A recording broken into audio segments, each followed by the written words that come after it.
Cliff Wilson, what's up, man? How's it going? We're finally How doing are it. you? We're fi- How long have we been talking about doing a podcast? Oh, it's been years now. Five, Probably like six, 6 years, maybe 7 right? years. Yeah. Yeah. Um, well, I'm gonna give you a little introduction here. I mean, Cliff Wilson, like you don't really need an introduction.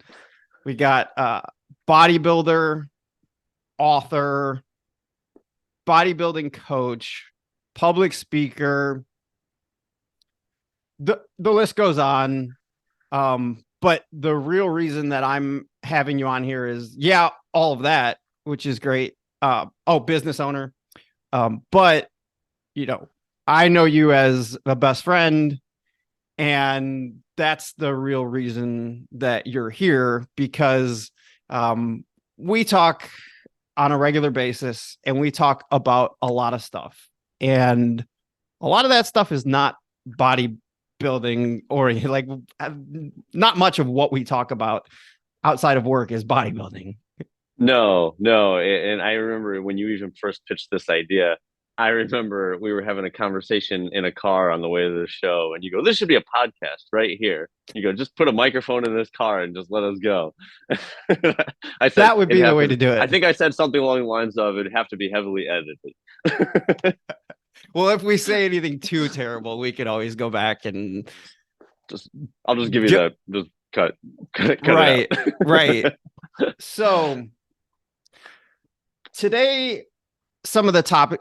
So I was trying to think about like what would be a good topic for us to discuss, and when I was thinking about that, I was more thinking along the lines of like what would be the most genuine and what would be something that you haven't really talked about because I mean if you throw a rock you're going to hit Cliff Wilson peaking strategies or training volume or any one of these topics which they're all hugely valuable and great of course, but that's not the type of conversation that we have on like a normal base. I mean, we've talked about that enough times, and we don't, that's not what what we talk about in life.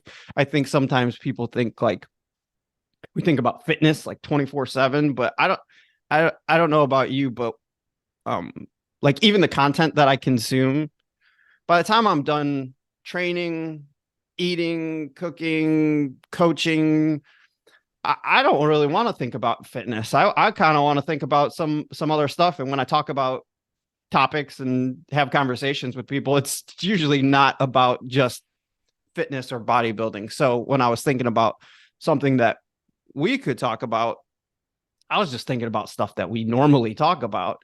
And something that came to mind there were a few things. One was I definitely want to talk about some of the like different hardships we've faced over the course, and we can parlay Yeah. that into bodybuilding because we'll talk about that. We'll make things all fit into under that umbrella. But you With the know, hardships, do you want to confine that to bodybuilding career, or do you want to expand that to if it does like coaching career? Or do you want to expand that to whatever? whatever. I mean, Whatever. we'll Okay. we'll see we'll see where it goes. I don't have that's not like a hard set topic. We're Yeah. just gonna kind of see where it takes us. Gotcha. All right. I'm game for it. And then Uh, the other thing I wanted us to talk about too is something that we've talked about in person many, many times, which is it good to show your true personality online? Like pros and cons. yeah. Yeah. No, that one's going to be an interesting take. So which one do you want to start with? Well, why don't we start? Let's start with the hardships one because I do, you know, I'm sure your audience knows, but you've definitely had some ups and downs over the past couple of years just with your health. Yeah. Yeah. Yeah, I mean, that's definitely one of the more that's the like the most recent hardship Mm-hmm. I've had to deal with. You know, I I have posted about it a couple times. I mean, I had a strange issue where a lot of people get mono and then they just get, they get sick for a month and then they get better. And mono was getting passed around our whole family. Our daughter got it from like daycare, we assume, and then she kind of gave it to all of us. And Dirty whereas ass kids. I know, I remember one time I picked her up from daycare at the gym and she had a pacifier in her mouth. She doesn't have a pacifier. I'm like, oh, dear Lord. She just collected it along the way. Yeah, she was like 2 years old, 1 year old. I don't know, something like that. I was like, oh no, that's not your pacifier. Um, but yeah, everybody else got sick and they just got better within a month. And I just stayed sick for, you know, over a year. And What year then, was and then that? Was that like 2018? 2019. Yeah, 2019? 2019. Because you had just competed, right? Like what that I was just kind of, competed. yeah. Yeah, I competed at the end of 2018. And then this happened like a couple months after I had competed. And yeah, I got sick, and at first it just felt like any other sickness, but it didn't go away. I had a fever for almost a year, and kept testing positive for mono and this and that. And it was, I mean, it was harder than I probably led people to believe online. Like there were days where it just started to break my body down. I went to the doctor a couple times and they were like, it's a virus, so there's nothing you can do. For some reason, my body was just having a hard time fighting it. And but having a fever for a year was leading to all kinds of complications. Just, I mean, I mean, we're talking like my mouth would be bleeding. I'd be like, I don't want to get too gross, but I was like vomiting blood sometimes too, because it was just leading to all these issues. I had to wear sunglasses when I watched TV because my eyes hurt so bad. Just all these wild things. And then finally, as I started getting better, there was just a whole host of lingering problems of like they call it post-viral syndrome, and it was just um, I was just exhausted, and it actually led to heart issues that led to me having a stroke. And so it was like I started to get a little better, and then I got a little worse again, and then so now I'm luckily on the upswing. But it was brutal, man. It was, I mean, I kind of fell off the map for a couple of years there at least. Yeah, that's the thing. It was years. It wasn't like this was a couple months, or what. I mean, it was years.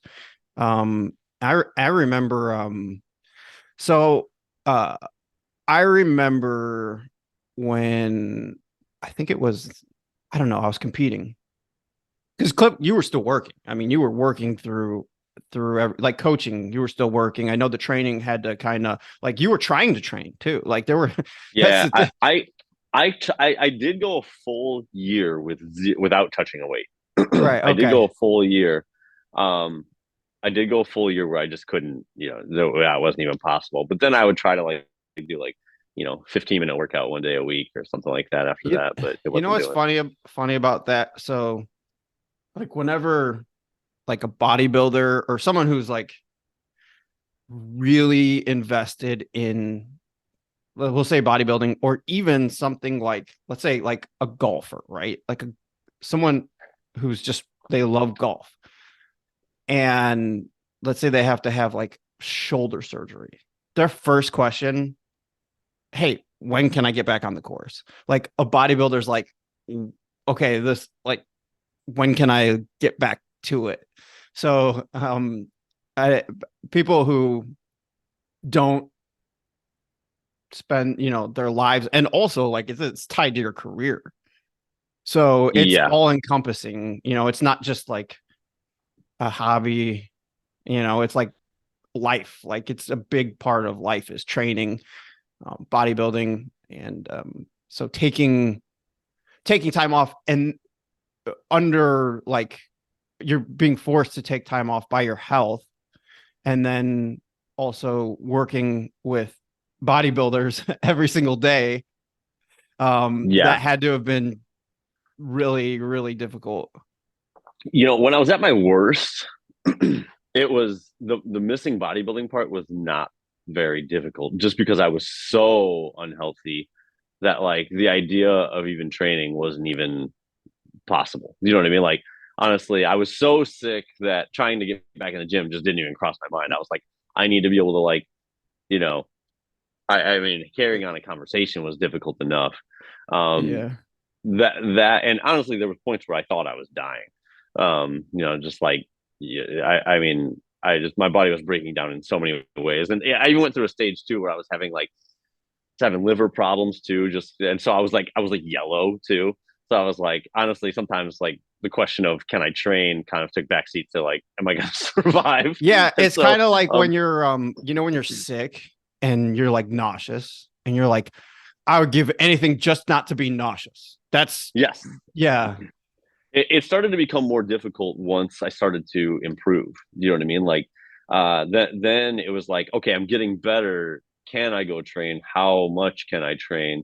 And that was a learning process in itself. The other thing too that was kind of difficult is that I couldn't post much content because I wasn't doing anything and I didn't even have the energy to like interact. So I wasn't as visible. I couldn't work with as many people. And I'm the sole, income provider at our house over here, and my income got cut in half. That was another, I mean, difficult thing for our family is like, I guess the thing is like I make a good living, and even with my income being cut in half, like it's a livable, it's a livable income. But the thing is, our lifestyle was set up for my normal income, and so it was like we definitely had to penny pinch too. And then I'm paying for all these doctor's visits and stuff. It was just one thing after another compounding. So it was like I definitely Yeah. had to go through bits of building myself back up. And kind of funny, the thing that actually kicked the mono. So I kept going to doctors and doctors, and they kept being like, "There's nothing we can do for it. It's viral. There's nothing we can do for it. It's viral." So I'm lucky. I have a lot of smart people around me. My wife is one of the smartest people I know, and she has a degree in biochemistry, and she was and she was close to finishing her master's, and she was going for a be a marine biologist. My dad is was one of the best plant pathologists in the world, and I had a client. Your brother's a My my pharmacist. my brother's a pharmacist, and one of my clients was a medical doctor, and so I was picking everybody's brains, and I know my credentials pale in comparison to everybody I just named, but I know how to read a study here and there, right? And so I was picking everyone's brain, and finally, I think it was my dad found something interesting that the virus that causes mono is the Epstein-Barr virus. Pretty common virus. Most people, almost everybody gets it at some point in their life. Some people don't even really notice any effects from it. Just there are some people, I guess, like myself, that have a difficult time fighting it off, right? I mean, you even saw that with COVID. Some people get COVID and they get a sniffle, and then other people get COVID and they die. You know what I mean? Mm, Similar to that. So, but the interesting thing was that the Epstein Barr virus is like it's in the same class of viruses as like chicken pox and the herpes virus, right? It's in that same class of viruses. My dad found like a couple obscure studies that show you can beat you can if somebody has tough time getting rid of mono, you can beat it by taking the drug that they use for herpes. And I talked to my doctor about it. I was like, "Can we try this?" And my doctor's like, "It won't work. It won't work." He's like, and and he even well first actually here you'll get a kick out of this. I don't think I ever told you. He tested me for herpes, right? And I came back negative. And so he's like, "I can't give you the drug." He's like, "It won't work." and, um, and I'm like, "I just want to try it." You know what you're I like, mean? dude, well, I'm not So talking about herpes here, man. yeah, and so I actually got the drug from like this like I got it from this online pharmacy in India. It was kind of sketchy website, but I got it right, and within 2 weeks the mono went away. That's really what kicked it. That Amazing. kicked it. I ran the dosages by my brother, and I went with like a high dose to like just kick it out of there. And within 2 weeks, my fever was gone, and I didn't test positive for mono for the first time in about a year. So I kind of took it into my own hands there.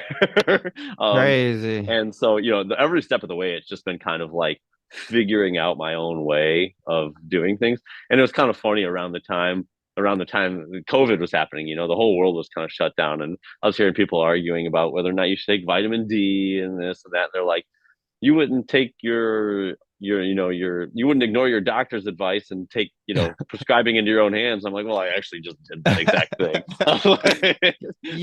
And yeah, because I remember that too. And I remember like the biggest frustration for you was nobody had, it's like, all right, like I'm willing to accept.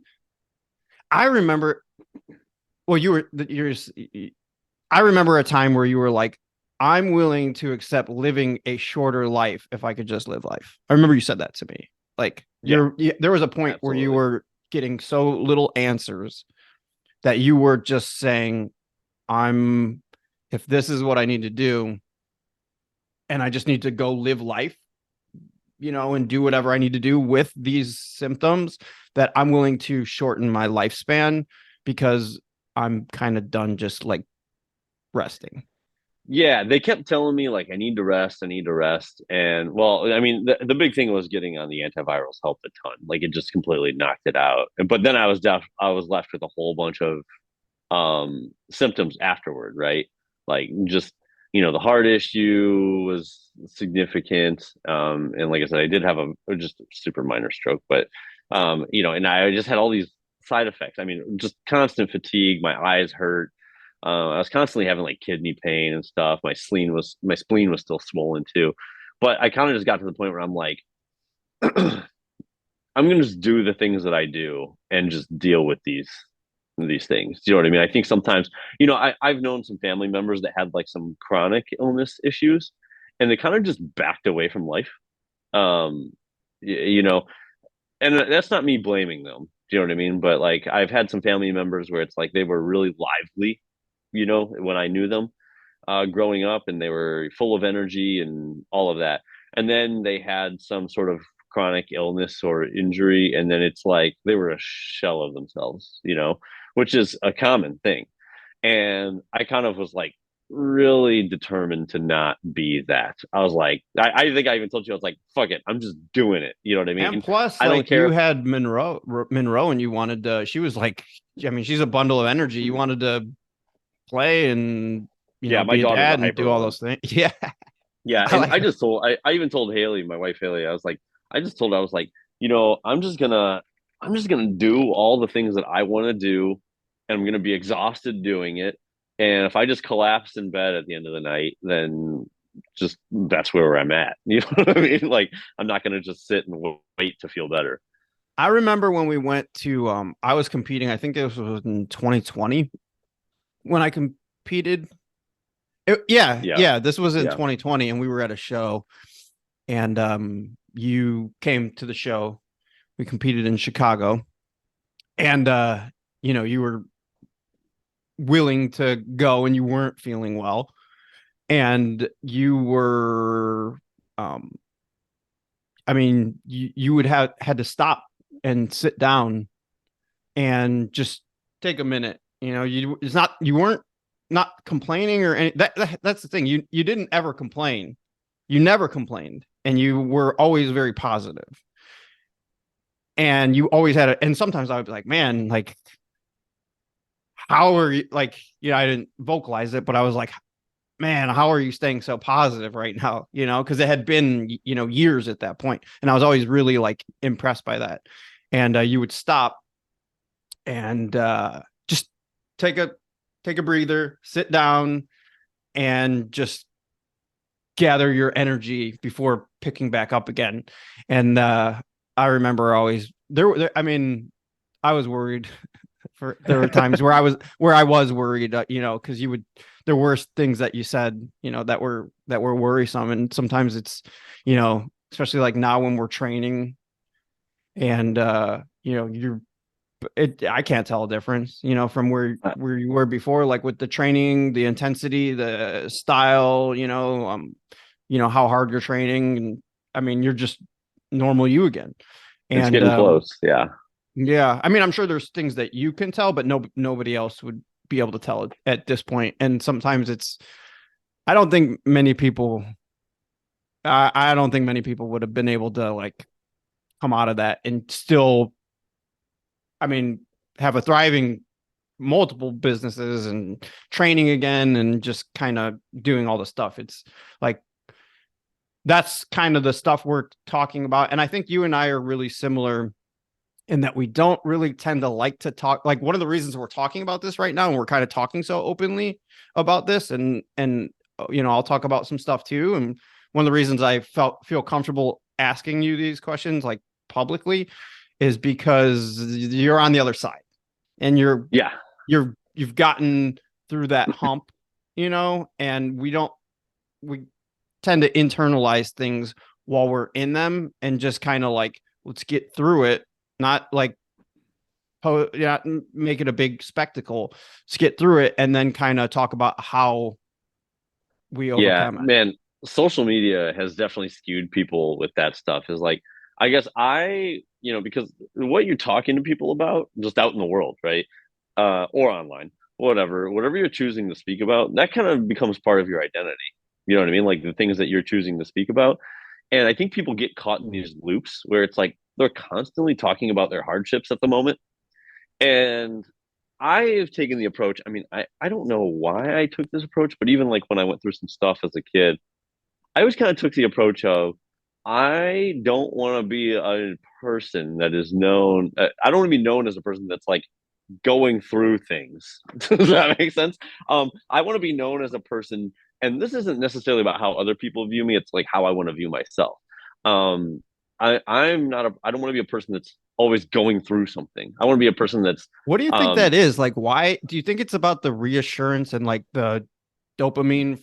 It feels good to connect with other people. So, like, when people express, because there are people like that, you see people like that online where they're just always blah, just like whatever they're going. I mean, yeah, they could just stub their toe when they're talking about it. So it's like, yeah. what is that? What do you think that? Do you just think that's how, because like people are different. So every person is different, and social media is now just an extension of your voice. So do you just see that now because you're Oh connected with more yeah. people, or what? People don't even realize it's harming them too when they're like when they get on online and they're like really tough day today, guys, and this and everything's just a tough day. You talk about every tough day you have. They think it's like therapeutic to talk about it. Actually, it's not helping you. I promise you that. Yeah, especially because If in the comment. Oh, sorry. Go ahead. but yeah, if you want to talk to somebody about your tough day, talk to somebody close to you. Don't spit it out online for everyone to see and tell everyone about it. It's not helping you because then that just becomes like part of your identity as the person that's always struggling. Um, and no, I think it's a combination of people just want to be acknowledged by other human beings. It doesn't matter what that acknowledgement comes from. I mean, it does, but first and foremost, people just want acknowledgement. And I think that getting sympathy acknowledgement is a lot easier than getting achievement acknowledgement. You know what I mean? And one thing I was, Haley, Haley, she's, Mhm. I always tell her one of her gifts is that when you talk to her, um, she does a remarkable job of making it seem like you're the only person in the world at the moment. I know she does this for everybody. She's real sympathetic face, real, good eye contact, and she She's she present, has right? It's like yes, she empathizes and she's a good listener and she's yes, present it's right there in that moment. and I've noticed that everywhere we go, particularly people that are going through hardships or have had hardships, they just gravitate towards her because I think a lot of times those people have a hard time feeling acknowledged, like seen, particularly kids too, kids that maybe like don't have parents because we're around a lot of kids just for Monroe's stuff, her, you know, school stuff, and kids are always meeting other kids. And I notice kids that maybe don't have the best home life, they just gravitate towards Haley because it's like somebody's like looking at me and they're acknowledging me. And so I think that all humans just kind of strive for some level of acknowledgement. And now people are doing that's That's too manifesting in much. that it's manifesting in wild ways on on social media. Now you got people they're like every video's got to be a dance video, and just anything to, and there's like a lot of self-diagnosis of health issues going on, and it's just like anything to get some sort of acknowledgement. I mean, have you ever seen that video of that lady who just gave birth doing a TikTok dance next Oh to my her sick God. her sick baby? You know what I mean? Her sick her she's talking about how her baby's sick, and she's like dancing and smiling, and it's weird. Like I have to it just think that we're in, like, you know how everything comes around, right? So we go through phases, up, down, up, down. I think we're, when it comes to like that kind of stuff, uh, I'm hoping that we're in just like this like upswing where all of this stuff is like common, but then like eventually after social media has been around long enough, that stuff will kind of phase out.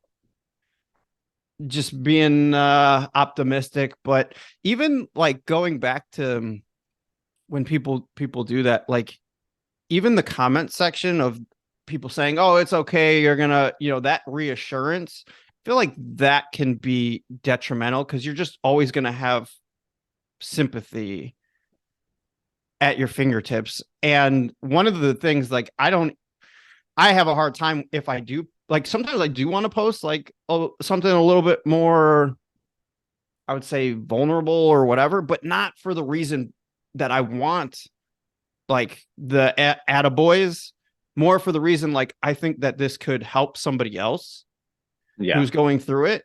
But then when you post it and you get those sympathy comments, which people are just trying to be nice, you can't fault. I mean, I'm not going to fault someone for trying to be, supportive or whatever, but I don't like that. I don't like the, hey, you're doing a great job, keep going. Like, I don't like that. I don't need that. No, and it's interesting. So I'm we're doing this to talk about things that we haven't discussed before, and I don't talk about my personal life very much, but even Mm-hmm. like around the house, around the house when I was sick, I'd wake up in the morning, and the first question out of Haley's mouth would be, "How are you feeling today?" How are you feeling? You know, I would talk to my grandma. How are you doing? I told everybody in my life, I said, I don't even want to talk about my health anymore. Stop I asking. said, yeah, I said, I said, my health is bad. It's just going to be bad. Let's just stop talking about it. Yeah.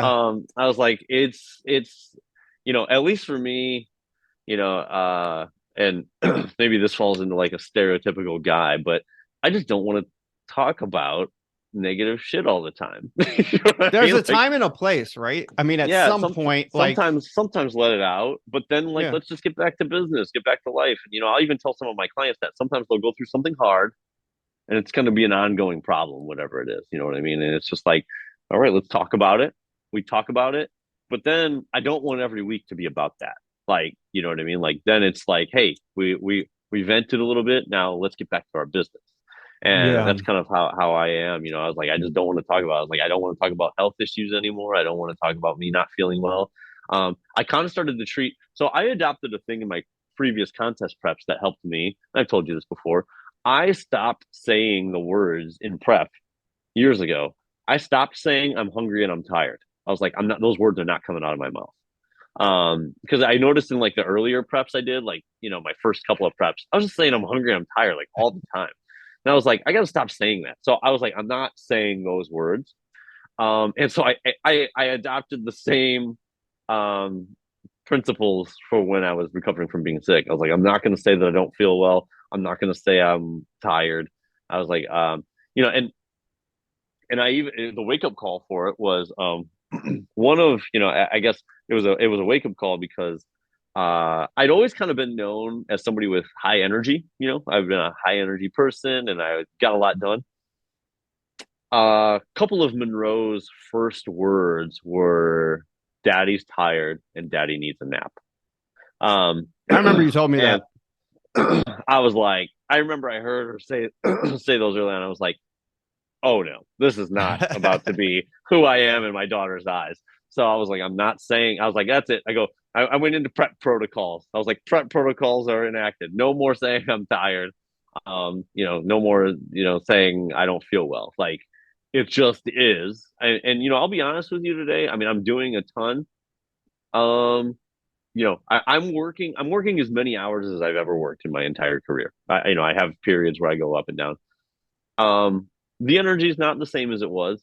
You know what I mean? Like I am, I'll say here, I am always tired because of the You health used to issues. It's still always, lingering. because we used to always be like, you want to, we're both like workaholics. So we would, a lot of times when we would hang out, we would kind of be like, you want to hang out? We'll do some emails. We'll go train. Maybe we'll go see a movie, eat, whatever. So we would do emails. But I mean, throughout, we're just slamming caffeine throughout the entire day Yeah, while we're hanging out, whether we're going on a road trip or anything like that. So you were always very high stim, like, let's get hyped up. Let's, yeah. let's do this, which is fun. And so, I haven't noticed like a dip in your energy or demeanor or anything like that. But only, if you, how you feel.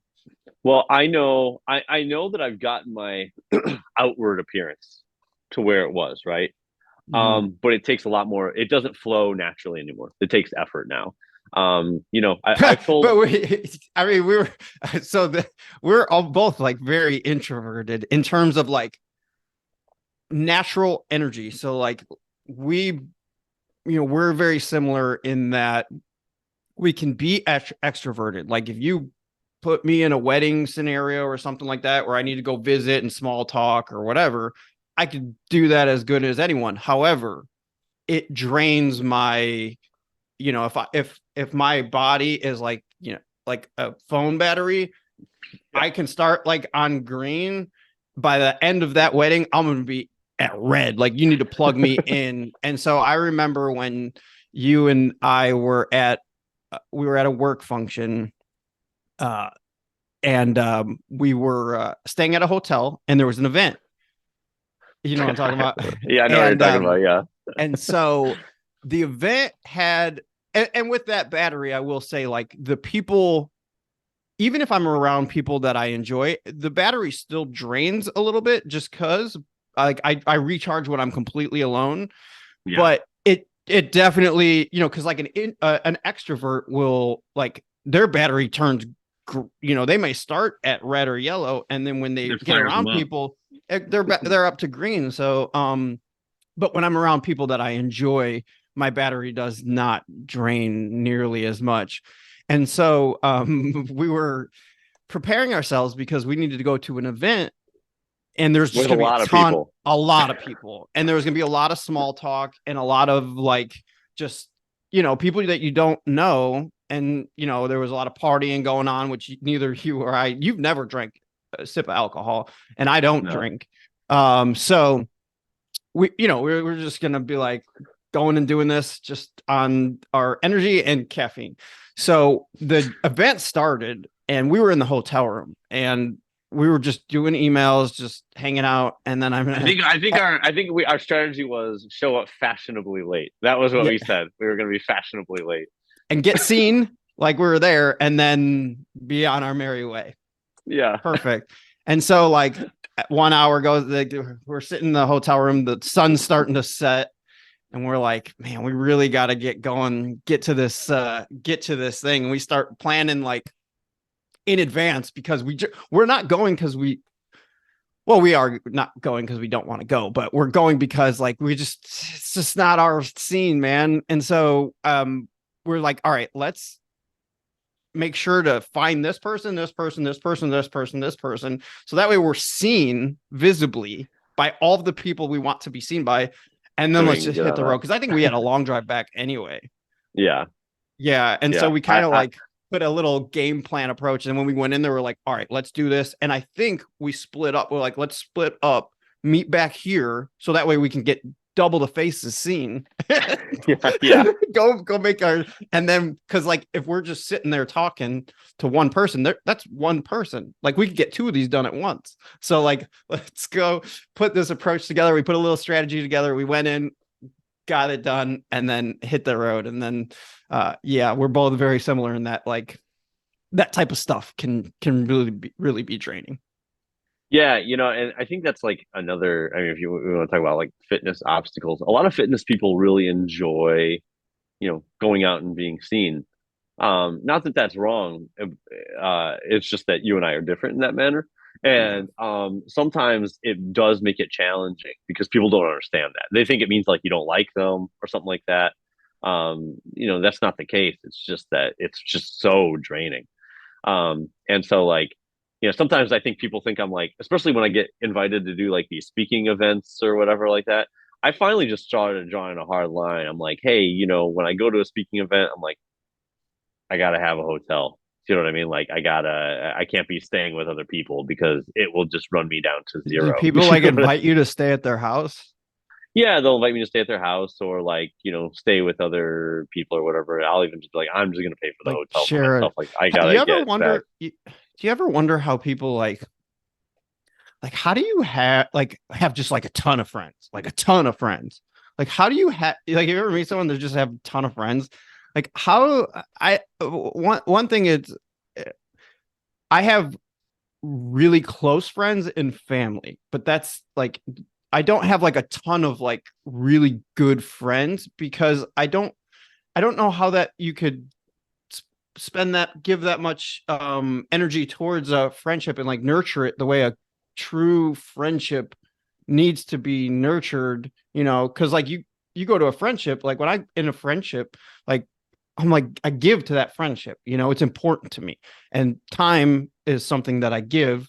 And so you really only have like room for like very few friends, right? Like Oh, how do people, I don't know how people have like these huge friend groups and these huge, so I guess that's more about just being social and being friendly opposed to like having like few like really good friends. yeah. And the thing is that I would say like social needs are not really strong in me.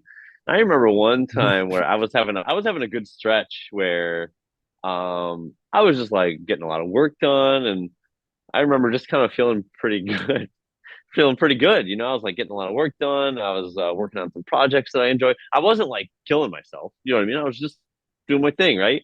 And I remember one time Haley goes, when is the last time you spoke to anyone that wasn't me or Monroe? Like, like not through email, like you actually talk to someone. And I know I hadn't seen anybody in person. Like, I'd gone to the gym, but I don't talk to anybody when I go to the gym, right? Mhm. And so I have my headphones in the moment I walk in, and I keep going. So I know and I looked at my phone. It'd have been like 6 weeks since I had talked to another person. I had talked to a person, and I didn't even notice. You know what I mean? Yeah, Like I didn't even right, notice. I'm just totally fine on my own. I right. don't know. So I think that's the problem. And I think you in that scenario, you were the last person I talked to. I was like, oh geez. I was like, I probably need And to a call lot of my dad. times when we so like because like you and I are both very similar.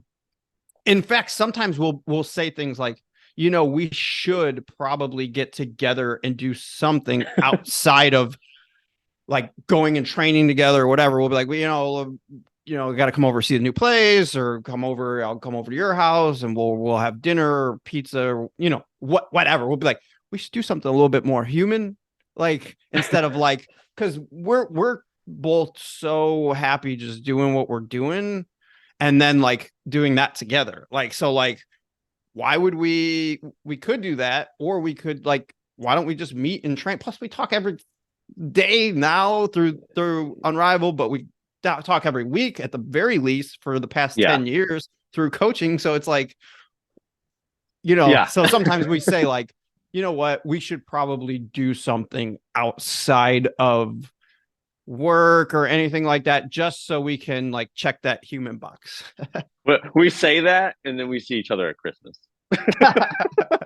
That's right. That's right. That's right. But Oh, I do feel like even now with Unrivaled, we're in communication more than we've ever been, which is nice. Like I'm having a great time doing yeah, that, and just, doing all these Zooms, and just you know, you're are what's interesting is like when you meet a friend, or like a close friend, it's something that you can't like plan for, right? Like it has to happen organically.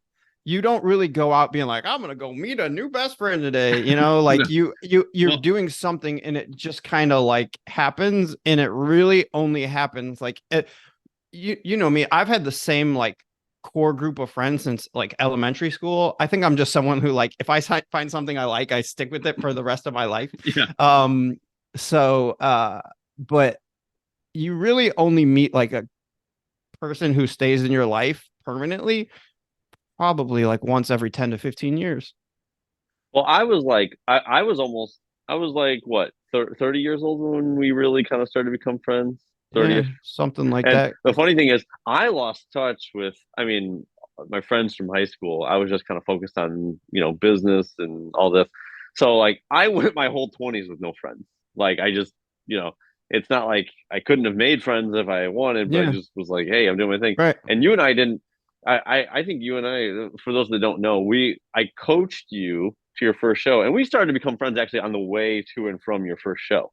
We lived Yeah, near that's when each we other. really started like getting to know each because we would we got We would train sometimes, yeah, and then it but was like I introduced you to energy drinks, and it was just all over from there. you I got gave to you your see first. like I remember you looking at me when I was because for people that don't know, I have a very addictive personality. So like which is good Wait, for can I share bodybuilding.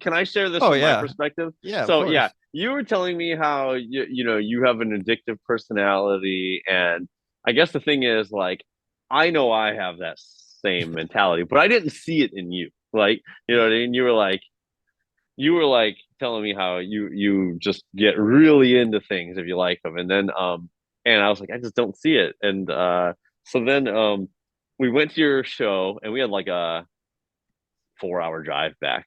And I remember I was going to get an energy drink on the way back, and you were like, I haven't had one of those. What do they like? And I'm like, here, I think I got you one. And you're like, it's good, it's good. And you're like drinking it, and then in like 30 minutes, you are talking so fast and so loud. And I remember you were like, this stuff is amazing. And you're like, that show was so good. Everything was so good. And I was like, oh. And I think we stopped like 2 hours later. And you're like, should we get another energy drink? And I'm like, no, it's like midnight. We already Uh just had one an hour and a half. I'm like, oh, I was like, I see it now. there it I is. see it. I've always been like that. Like when I used to party and everything, oh, I always wanted to keep I never wanted it to stop. If I was having fun, I just didn't want it to stop. And so bodybuilding has actually been probably the best thing in my life for feeding that because it's like never ending. Like it doesn't stop. Like there's no end to it. So you keep doing it forever. There's no ceiling to it. Mhm. Um, and I've always been like that where like pulling the stepping on the brakes has always been really really hard for me. And so yeah, once I remember that car ride. That was actually a really fun car ride. And that was kind of like when we hung out more as like people, because we were just in a car together instead of like going to the gym and just training. And so yeah, I remember I just remember you laughing and be like, oh, okay, so this is this is how you I see that a little addictive Yeah. personality in you. Yeah, yeah. And I even remember at your next show, you won your pro card at that show, and then you won your pro debut. And I remember this show was in Chicago, which is like we were like 45 minutes from home, and the Okay. show got out at like midnight. Do you remember that? Mm-hmm. It was like we were 45 minutes from home. We got out at midnight, and we stopped to get gas just to fill up on the way home. And you go, "I've got the energy drink." And I remember thinking to myself, "I'm like 45 minutes from my bed." I was like, Yeah. after a long Yeah, day, but show and day, there's no all bets I are uh, off on show day. I was like, all right. I was like, let me drink this thing. Let's do it. You I told remember I me a got funny story too, like oh, what was it? I don't know what because I was like, I I don't know. I always ask like weird hypothetical questions like, would you rather watch movies for the rest of your life but no music, or you can only listen to music and but then you can't watch like stupid questions that would never happen. And I yeah, remember like one day I was posing a question to you. I was like, what is the most amount of caffeine that you've had in one day? And then I said, well, let me guess. Cause that's another like let me guess. And I think I guessed like 1200. And you were like, that was it was like 12 or 1300. It was something high, like It something was like high. 1100. Yeah, Yeah, it was and like 1100. you go, "Yeah, but you know what? It was show day, and then you said, but you know what?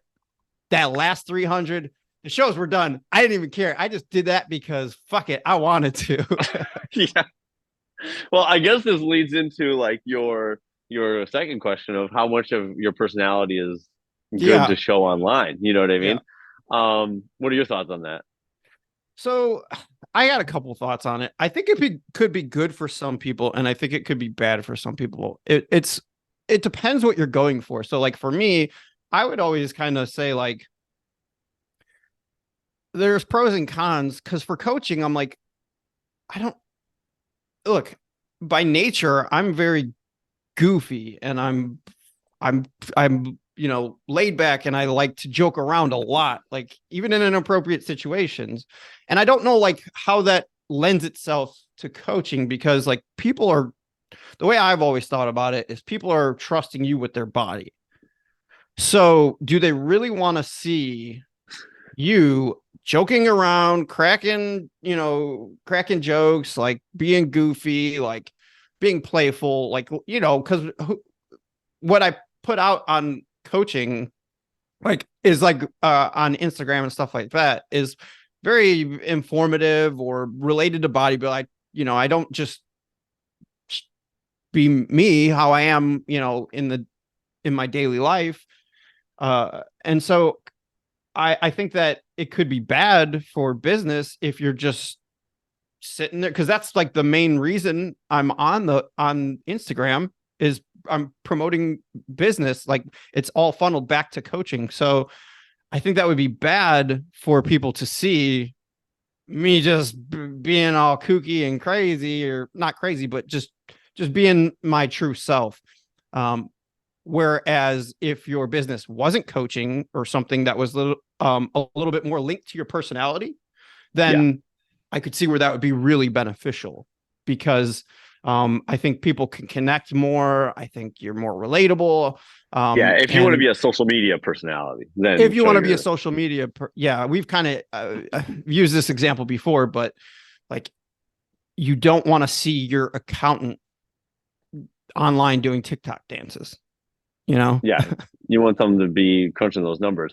One thing I say Exactly. about myself is I show my true personality, but not my whole personality. That's what I say. Like, when people see me on interviews and stuff like that, they're seeing the real me. They're just not seeing the whole thing. You know me well enough to know there are parts of me that I'm sure a lot of people wouldn't like. You know what I mean? There's parts of my personality that I'm sure would rub people the wrong way, and so it's like I just I keep that for myself. You know what I mean? And then I do have a goofy side, but that's once again, that's for me, and at least for me, at least with my business of coaching, not only do I keep that stuff for me because I think that I want to convey to people that I am taking this job seriously. Um, and I don't want to alienate people that may hold different opinions than myself or, whatever. Um, so I keep those. But the other thing is, I think it's good to keep things for yourself. You know what I mean? Like not every bit of yourself. It's not as comfortable to have every bit of yourself shared with the entire world. You know It's what I mean? hard. I don't know how. So especially with this podcast. So I've been wanting to make the switch to long form talking, just normal conversations for a while now, because it is hard. It is hard to show your true personality in a post or um correlate it with coaching or what you're promoting. And something about that like really quick like 60-second grab that attention, that's not me. Like that's not me, man. Like I like to think about what when I'm talking, I like to gather my thoughts. I'm not like boom, boom, boom, boom, boom, like coming at you. I like to talk, let things breathe, give things time. And that's not the era we live in anymore. It is all about, I need to grab your attention within point millisecond. Other words, you're on to the next thing. So that's a big reason why I'm pivoting and kind of having these conversations. Also, I just like it more. Like it just feels so much more organic.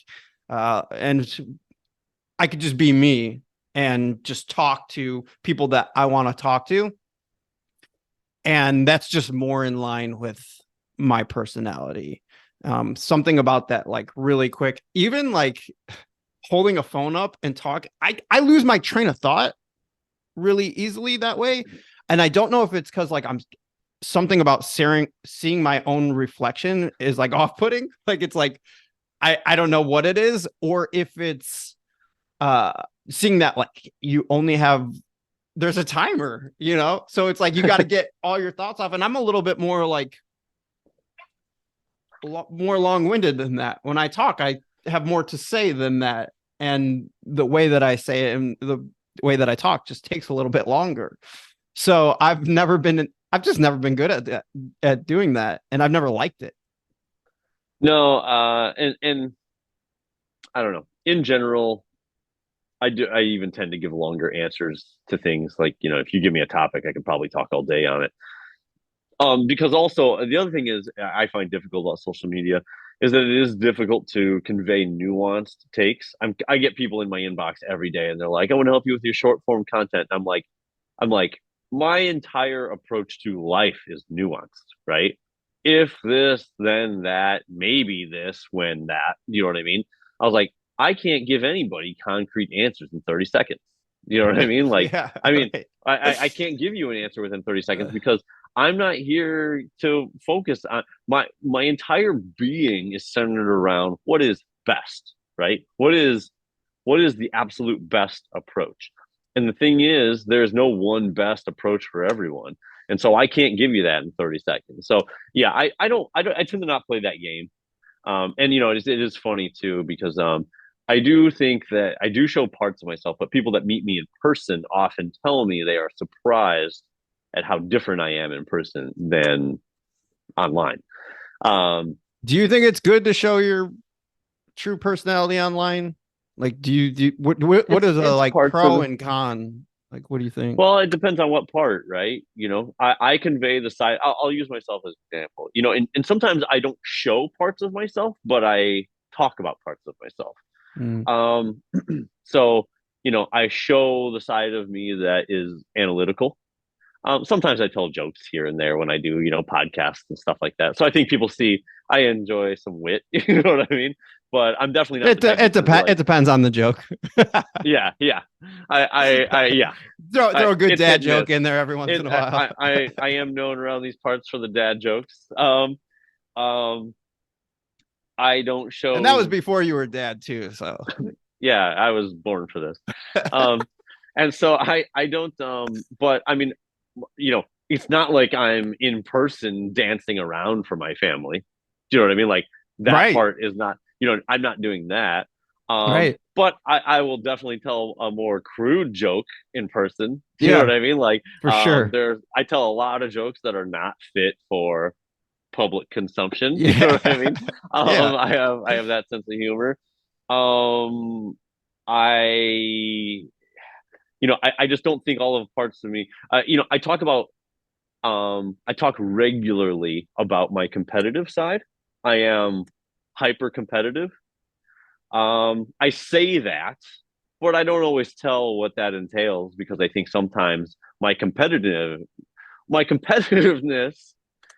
in all things, I think to people that are not hyper competitive would seem like I was a psycho.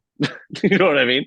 And the funny Um, thing is, I feel like you've gotten better with like the more sociopath tendencies, where I would be like, you'd be like, because you'd throw every once in a while, you'd throw out a comment that would always make me laugh. It'd be like we'd be talking about something. We'll just say like dancing or however the topic got on the Yeah. dancing or whatever, like a wedding or whatever, and people were dancing. You're like, I just never understood the purpose of dancing. You're sitting there gyrating, but what is the outcome? Like, what is the end goal? And then I would just kind of look over and be like, I don't, There's been I was like, I guess phrases. fun, maybe like people like fun. And you're like, yeah, but like, what is the objective? Like, what are we accomplishing here? And I just be I, like, yeah, that's one of those little, I'm like, what you I've got in your class? Are you okay? I've definitely learned to keep certain comments to myself so people don't look at me like I'm weird. You know what I mean? Um, I do. You know this. Understanding the majority of people and a lot of people. I think you can vouch for this when I say this. I Mm-hmm. say this, and I think a lot of people say, "Well, I'm different than most people." Like a lot of people say that. I really am. I think I really am. I learned it's still an ongoing process. I'm 39 years old, and sometimes I don't even realize how different I am until I say something that turns people's heads. I'm like, oh, I didn't even realize. You know what I mean? And I think you've heard me make enough comments along the years where it's like, um, it has taken me a while to learn how other people operate, because I operate in such a different manner. Like a You know, different wavelength, right? Like some people operate on certain frequencies, and it's kind of like just, you know, well, understanding and the wavelength. yeah, and the funny thing is, in person though, nobody has ever accused me of being boring or not fun. I Right. mean, never, right? In person. But when Mm-hmm. you hear me say certain things, I sound boring and not fun. Like the Right. dancing thing. I don't understand dancing. The one that I even remember when I was a kid, all my friends and stuff, but I mean kid, pre-high school years, people would want to go into swimming pools. And I remember telling my mom, I was like, I don't understand pools. And she's like, well, you get in the water and it feels good. I'm like, she goes, it feels cool on a hot day. And I'm like, inside's even cooler though. You know what I mean? Like if I'm hot, I can just go inside. And she's like, yeah, but you can get in there and play games. I'm like, yeah, but I can play games without having to go in and get wet and then take off my sopping wet shorts. I just didn't understand. I still don't understand it, to be See honest with you. those right there? Like, okay, so this is an example of conversations that we've had. And see, and maybe this is why we're friends, because this is the stuff that I find interesting. Because I love hearing I love these type of quirks. Because, like when people, when, when people ask me what my interests are, and I tell them that I go to bed watching horror movies every night, they're like, what? Like, I like all of the weird, quirky, unusual stuff that makes a person a person. Like, I don't like all the vanilla stuff. I want to Yeah. hear the stuff that is unique and that is weird and that is super interesting, because that's the stuff that makes you you. And like the other stuff is boring. Well, Who good. I, I do believe that my weird ways of thinking do make me a better coach Mm-hmm. because I sometimes get accused of being like really calculating, which I am. But I think it's interesting because I often watch other people. I'm not, despite the dancing and the swimming pool thing, I'm not just a completely emotionless robot. It's kind of like a joke. Mm-hmm. It's a joke Mm-hmm. within like my family and among us that I'm like the robot. But I'm not devoid of emotions, but I do notice I work backwards than other people. So what I mean by this is that like I oftentimes notice that like when people hear news or information or whatever, they have this like initial emotional reaction. Um, whatever it may be. They hear something in the news and it's like this, I feel this way. Or even like a study, right? A study comes out that flies in the face of their preconceived notions or their their current held beliefs, and they have this, right? I don't have that. I don't. When I get new information, I feel nothing, honestly. um what i do what I do notice, the process that I work through, is that I need to work through the process of is this news good or bad? Is this news true or false? And then my logic then allows me to feel whatever I should be feeling. Does that make sense? So it's Yeah, like yeah. the feelings come after the logical thoughts for me. So I tend to work in that reverse effect. And I think that sometimes it allows me to like make judgment calls. I would say maybe a little more clear headed. Yeah.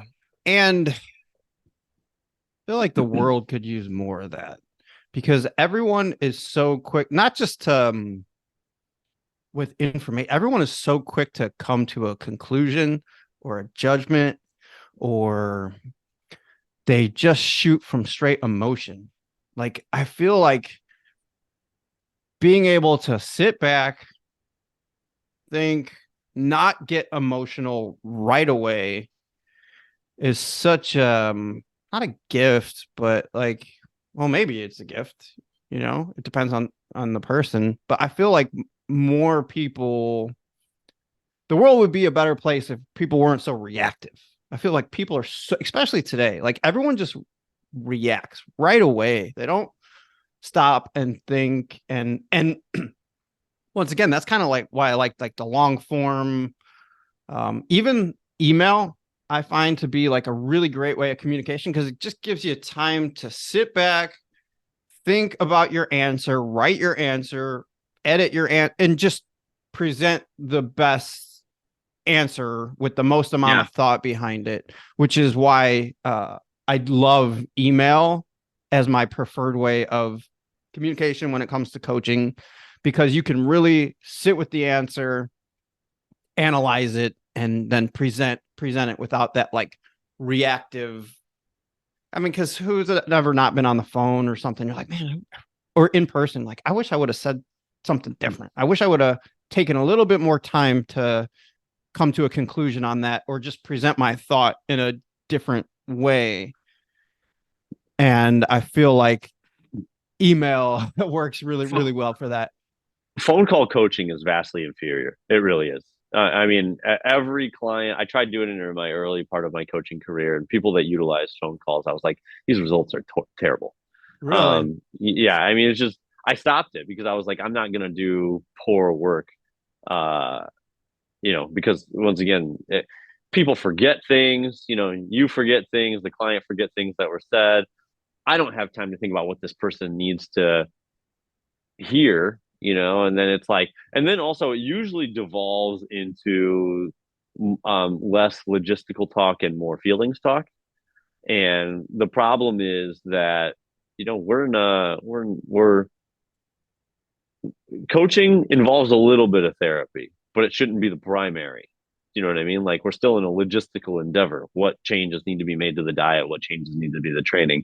And then we do a little bit of therapy stuff. You know what I mean? Talking about feelings about it.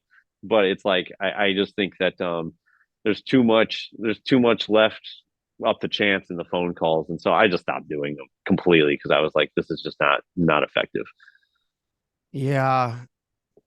Yeah. I, w- I wish you could do that more in life. Like if you ever have like an interaction, be like, hang on, let me just what's your email address? Let me send you an email real quick. Yeah, well, sometimes too, I think like I started using this phrase when I switched from phone calls to like, regular phone calls to no phone calls. And I think that a lot of times people want to feel cared for. And I'd say like, what do you want? Do you want to feel cared for or do you want to be cared for? You know, like there's a big difference there. Mm-hmm. Do you want to feel like somebody's listening to you or do you want to actually be heard? Mm-hmm. And I guess, and maybe this is where, but sometimes I've taken the approach over the years with my coaching is that like when people make those choices, they're like, I still want to do the phone calls. I just let them go. I'm just like, I'm not going to bend over backwards. I'm like, my approach is you're not ready, but you can come to me when you are ready. I don't think you're ready to get results. I think, you need to come to terms with those things first. So much of coaching is like, at the end of the day, you have the plan, right? And I know that the plan is going to work. The coaching part comes from expressing or getting the person to execute that plan. So communication is so important because at the end of the day, all that really needs to get done is if this plan gets followed, we reach our goal. What words do we use to make sure that this plan Yeah. gets followed? And so feeling and emotions, it's amazing how much of that plays into, I mean, not just bodybuilding, that's, uh, of course, bodybuilding at such a high level, but lifestyle, gen pop, whatever. It doesn't matter who the person is. The the mind plays such a ginormous role in getting someone to their goal, or at least their full potential, or even close to their full potential. Yeah. Yeah. And but I think even like when it comes to like phone calls and stuff like that, when it comes to like, because I do such a large psychology plays such a large role in what I do for my clients. Mm-hmm. But what I want to give them is psychological tools. I think that there's a difference between psychological tool building, which you can do through email, and I think even more effectively because once again, it's a logistical endeavor. Um, I think that venting to your coach is maybe not the most effective thing. You know what I mean? Like, and I think a lot of people want that space to vent. In which case, then it's like I think you should be paying therapy rates. You know what I mean? Like Yeah. because a lot of therapy There's is nothing wrong with that. I mean, I don't mind no, saying that no. I've used so like Therapy's not bad, but I think people want therapy for coaching rates. You know what I right. mean? Yeah, and it's Like just not as effective either too, I right? I here this may be controversial, but if I think if you're a nutrition client, I don't offer this, but I think if you're a nutrition client and you expect a weekly phone call, I really think I think you need to be realistic that a coach is now playing therapist and diet nutritionist. So I think that you honestly need to be prepared to pay $1,000 a month at least because Right. therapy session might be a couple $100 a week plus nutrition coaching. So I mean, honestly, $1,000 a month is probably a good rate for weekly phone calls. Right. And I find that, every single person does require a different amount of just everything. So like for a person to be like the best version of that person, they're, like I'm just going to use myself for example, right? Nutrition, training, bodybuilding, all of that stuff is a must. That stuff has to get done for me to be like what I consider like the best version of myself. But then let's say like I'm going through, and I didn't really get to touch on my hardships. We'll I think we'll definitely do ananother podcast, and I We know can I'll even do a touch about part it two of in this. yeah. I'm finding as I'm filming these podcasts that it's really easy to go over an hour. Yeah. Yeah. And I'm learning kind of as I'm going to kind of like, okay, stay on topic, stay on topic. Yeah. Even just technical things and stuff like that. But for like me to be me, like when I'm having a really bad time, like I have depression. So like if things get bad enough where like depression gets bad enough, I know kind of what to look for, and Mhm. I'll need to use things like medication or therapy, and I just throw everything in the kitchen sink at it, and then I'm able to pull myself out of it. So everyone requires like a different amount of stuff. Yes. Some require more, and some require less. So like finding that, you know, everyone needs to find that out for themselves, like what Yeah. they require to be the best version of themselves. And as long as they're working on it, like you don't need to be perfect. You just need Well, to work on it. no, and I think therapy is a good thing for a lot of people. But I think the problem is that people they want a therapist.